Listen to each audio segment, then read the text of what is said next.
Shalom, salam berkat dari kami untuk pendengar sekalian.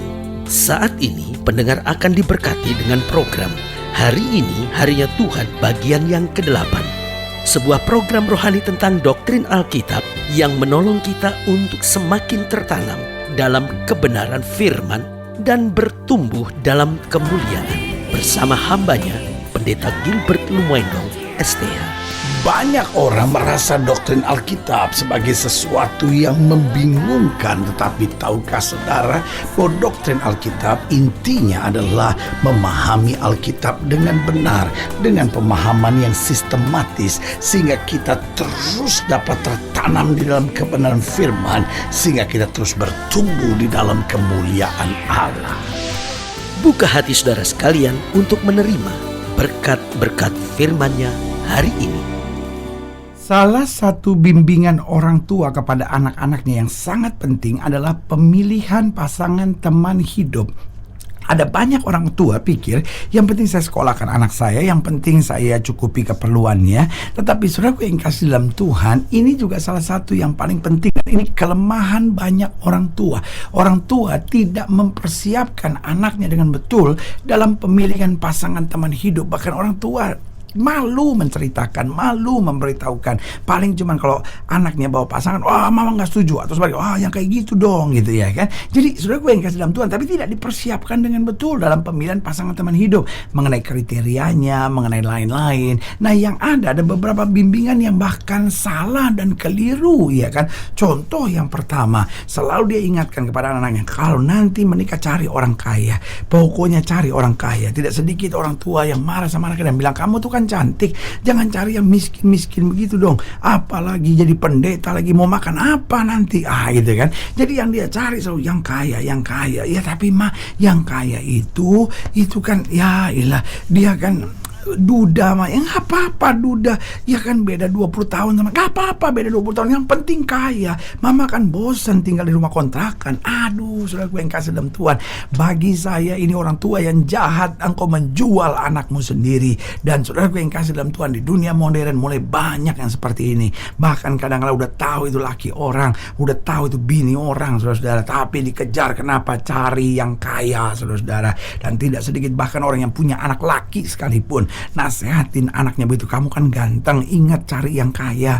Nggak apa-apa deh dia udah punya suami kek, nggak apa-apa deh dia tuh udah janda kek, yang penting pokoknya kaya. Saudara gue yang kasih dalam Tuhan, di sini bukan soal gadis atau janda, tapi persoalan sikap yang seperti itu, harus cari yang kaya. Sebagai hamba Allah, saya mau ingatkan buat saudara, itu pandangan yang salah, itu bimbingan yang menyesatkan dan menghancurkan anak-anak saudara. Yang kedua, bimbingan yang salah adalah cari aja pokoknya yang cocok sama mami. Pokoknya mami kalau nggak setuju, awas kamu. Papi kalau nggak setuju, awas kamu. Saudara gue yang kasih dalam Tuhan, sebetulnya yang mau menikah itu saudara atau anak saudara, ya kan. Jadi bukan soal cocok sama kita, ya kan, tapi yang tepat, yang terbaik buat anak-anak kita, ya kan. Jadi orang tua di sini harus sadar bahwa dalam pemilihan pasangan teman hidup bukan orang tua yang menjadi ukurannya. Betul, orang tua punya masukan-masukan yang baik. Betul, orang tua itu sudah lebih berpengalaman. Tetapi jangan salah, zaman sudah banyak berubah. Nggak bisa kita, wah harus satu suku, harus begini.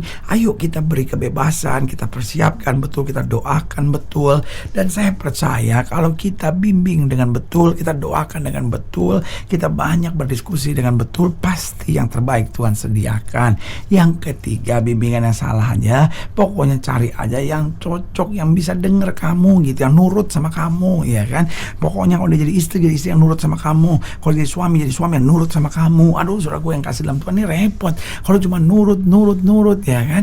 Jadi akhirnya itu bukan cari pasangan teman hidup, itu cari budak itu, saudara-saudara, kalau begitu. Sehingga yang kita lihat sekarang, banyak anak-anak muda memilih pasangan teman hidup tanpa tuntunan yang sehat dalam hidupnya. Sebagai hamba Allah, saya mau ingatkan buat setiap orang tua yang ada di sini, ayo didik anak kita untuk memilih pasangan teman teman hidup yang benar dalam kacamata terang firman Tuhan. Jadi bimbingan yang salah yang pertama, cari yang kaya. Yang kedua, cari aja yang cocok sama mami, atau cari aja yang cocok sama papi. Lalu cari aja yang cocok, yang bisa denger sama kamu gitu, yang bisa nurut sama kamu. Lalu yang keempat, cari aja yang bisa nyenengin hati kamu. Pokoknya yang cuman bisa nyenengin hati kamu. Saudaraku yang kasih dalam Tuhan, ini bimbingan yang berbahaya, saudara-saudara. Sebagai hamba Allah, saya mau ingatkan adik-adik muda, kalau engkau cari pasangan teman hidup bukan yang hanya bisa menyenangkan kita, tapi bisa mengangkat hidup kita untuk senantiasa lebih dekat sama Tuhan, lebih berprestasi dalam kehidupan, dan akhirnya kita bisa saling menopang dalam terang kasih anugerah kuasa Tuhan yang sempurna. Haleluya. Selamat datang dalam program kita hari ini, Harinya Tuhan, sebuah program rohani yang kembali mengingatkan kepada kita betapa pentingnya kita menjadikan firman Tuhan sebagai dasar keseharian hidup kita. Karena selama kita jadikan firman Tuhan sebagai dasar keseharian hidup kita, langkah-langkah ke depan kita penuh dengan kepastian, kemenangan, berkat, mujizat, dan perkara-perkara besar. Haleluya. Dan dalam program ini kita sedang bicara tentang mengambil menantu. Wah, luar biasa, saudara-saudara. Ternyata orang tua juga harus belajar betul untuk memberi arahan yang tepat buat anak-anaknya dalam pemilihan pasangan teman hidup. Haleluya. Nah, saudara yang kasih dalam Tuhan, dalam pembahasan tentang pemilihan pasangan teman hidup, kita sedang membahas tentang mengambil menantu, dan kita mau belajar sama-sama dari Kejadian pasal 24, Kejadian 24 ayat 1 sampai ayat yang ke-9. Kejadian 24 ayat 1 sampai ayat yang ke-9, demikian firman Tuhan di bawah judul perikop, Ribka dipinang bagi Ishak. Adapun Abraham telah tua dan lanjut umurnya serta diberkati Tuhan dalam segala hal. Berkatalah Abraham kepada hambanya yang paling tua dalam rumahnya, yang menjadi kuasa atas segala kepunyaannya, katanya, baiklah, letakkan tanganmu di bawah pangkal pahaku, supaya aku mengambil sumpahmu demi Tuhan Allah yang empunya langit dan yang empunya bumi, bahwa kau tidak akan mengambil untuk anakku seorang istri dari antara perempuan Kanaan yang diantaranya aku diam, tapi engkau harus pergi ke negeriku dan kepada sanak saudaraku untuk mengambil seorang istri bagi Ishak anakku. Lalu berkatalah hambanya itu kepadanya, mungkin perempuan itu tidak suka mengikuti aku ke negeri ini. Haruskah aku membawa anakmu itu kembali ke negeri dari mana tuanku keluar? Tetapi Abraham berkata kepadanya, awas, jangan kau bawa anakku itu kembali ke sana. Tuhan Allah yang mempunyai langit yang telah memanggil aku dari rumah ayahku serta dari negeri sanak saudaraku, dan yang telah berfirman kepadaku serta bersumpah kepadaku demikian, kepada keturunanlah akan kuberikan negeri ini. Dialah juga yang akan mengutus malaikatnya berjalan di depanmu, sehingga kau dapat mengambil seorang istri dari sana untuk anakku. Tapi jika perempuan itu tidak mau mengikuti engkau, maka lepaslah engkau dari sumpahmu kepadaku ini. Hanya saja janganlah anakku itu kau bawa kembali ke sana. Lalu hamba itu meletakkan tangan yang di bawah pangkal Abraham tuannya dan bersumpah kepadanya tentang hal itu. Lihat, saudara yang kasih dalam Tuhan, di sini kita melihat bahwa Abraham sangat serius dalam mengambil menantu. Berarti pemilihan pasangan teman hidup buat Ishak dipilih dengan betul, didoakan dengan betul, dan dijalankan betul seturut dengan firman Tuhan. Nah, pertanyaannya, apa dasar menentukan pasangan teman hidup? Nah, buat anak-anak muda, buat setiap anak remaja, ingat bahwa saat memilih pasangan teman hidup akan menentukan seluruh hari depan saudara. Karena selalu saya bilang, kalau kita mendapat pasangan yang tepat, maka hari depan kita akan baik. Tapi kalau kita memilih pasangan yang keliru, seluruh hidup kita akan berantakan. Nah, apa dasar menentukan pasangan teman hidup? Yang pertama, seiman dan sevisi. Ini penting sekali, seiman dan sevisi. Betul, harus seiman. Tetapi juga bukan hanya itu. Buktinya ada banyak orang yang seiman tapi juga ribut rumah tangganya. Seiman tapi kacau, ya kan? Karena harus seiman dan sevisi. Kan masing-masing orang punya visi masing-masing dalam kehidupan. Nah, membangun rumah tangga kan harus ada visi. Kalau yang satu misalnya contohnya sederhana, yang satu visinya adalah melayani Tuhan, tapi yang satu visinya adalah menjadi orang yang kaya, kan repot, saudara, ya kan? Jadi kan harus sevisi. Apa tujuan, apa cita-cita kita masing-masing. Nah, kalau sama-sama visinya baik, nah ini akan membangun keluarga yang bahagia. Coba yang satu ingin punya 5 anak, yang satu ingin punya 1 anak, ribut terus rumah tangga itu, ya kan? Jadi harus seiman, harus sevisi. Itu sebabnya masa-masa pendekatan, jangan langsung pacaran dulu. Senang orang bukan langsung pacaran, masa-masa pendekatan dulu. Nah, di masa pendekatan harus banyak sekali ngomong supaya kita bisa tahu visinya ke sini, visinya ke sini. Walaupun kita cocok. Tapi kalau visinya nggak cocok, pasti hancur di tengah jalan. Jadi ingat, menentukan pasangan teman hidup harus seiman dan sevisi. Lalu yang kedua, harus yang dapat saling menopang. Jangan gara-gara pacaran nilai-nilai hancur. Jangan gara-gara pacaran akhirnya pelayanan berantakan. Jangan hanya karena pacaran akhirnya kok berantem sama orang tua. Nah ini kan ribut saudara-saudara kalau begini. Artinya apa? Pacarannya nggak efektif karena tidak saling menopang, saling akhirnya menyengsarakan, kan begitu.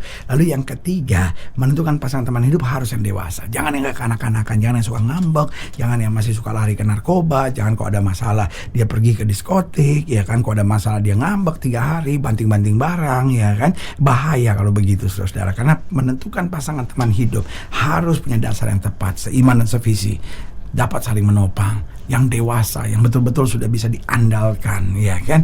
Dan itu bukan bicara soal umur ya. Habis gimana pendeta, kita kan masih umur 19, 21 tahun gitu ya kan. Ya otomatis belum dewasa. Lu saudaraku yang kasih dalam Tuhan, dewasa itu bukan soal umur ya kan. Tua itu soal umur, tapi dewasa itu soal kepribadian ya kan. Orang umur 17, 18 tahun, kalau pembawaannya dewasa ya dewasa, artinya udah mulai bertanggung jawab ya kan. Bukan hanya mikirin diri sendiri, tapi juga menjadi berkat buat orang lain kan gitu ya kan. Dan akhirnya yang keempat, dasar menentukan pasangan teman hidup harus yang seimbang. Alkitab berkata, biarlah kamu menjadi pasangan yang seimbang.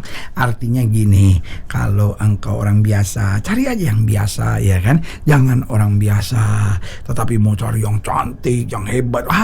Repot saudara. Buat saudara dapat anugerah, tapi buat dia akan dapat musibah saudara ya kan.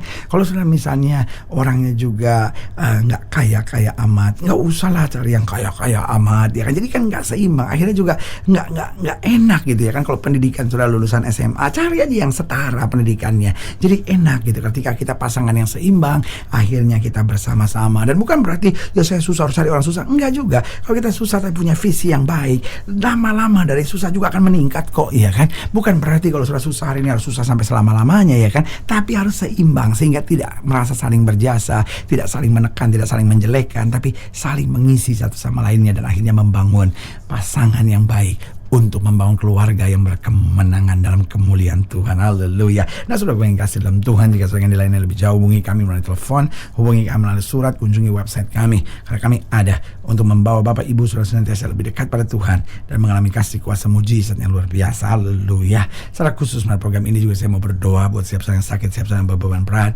karena saya percaya bahwa bagi Allah tidak ada perkara yang mustahil. Nah setiap saudara yang didoakan secara khusus, boleh taruh tangan kanan saudara di dada dan kita akan berdoa. Mari kita berdoa. Bapa, dalam nama Yesus, sama doa buat yang sakit, sama doa buat yang berbeban berat, sama doa untuk setiap mereka yang sedang menghadapi masa-masa yang sukar, karena Bapa percaya bahwa bagi Allah tidak ada perkara yang mustahil. Bapa berdoa di dalam nama Yesus, Tuhan jamah yang sakit, Tuhan sembuhkan, yang lemah Tuhan kuatkan, yang susah Tuhan hiburkan, yang jatuh Tuhan angkat, sehingga hari-hari yang penuh kemenangan boleh berlaku. Secara khusus sama berdoa di dalam nama Yesus buat mereka taruh tangan kanan yang di dada, karena mereka berdoa untuk calon menantu buat anak-anaknya, dan anak-anak muda yang sedang berdoa untuk pasangan teman hidupnya. Berdoakan di dalam nama Yesus mereka dituntun oleh Tuhan untuk mendapatkan yang terbaik dalam terang kasih anugerah kuasa Tuhan yang sempurna. Di dalam nama Yesus kami berdoa. Haleluya. Amin. Saudara gue yang kekasih dalam Tuhan, kita sudah berdoa. Ingat, Allah tidak pernah lalai menepati janjinya. Inilah saatnya buat kita untuk bangkit bersemangat, bersuka cita dalam menghadapi segala perkara. Karena kita tahu Yesus hidup, Yesus berkuasa, dan selalu mengerjakan yang terbaik buat anak-anaknya. Doa saya menyertai saudara. Sampai berjumpa pada program berikut, dan jangan lupa jadikan hari ini harinya Tuhan. Haleluya.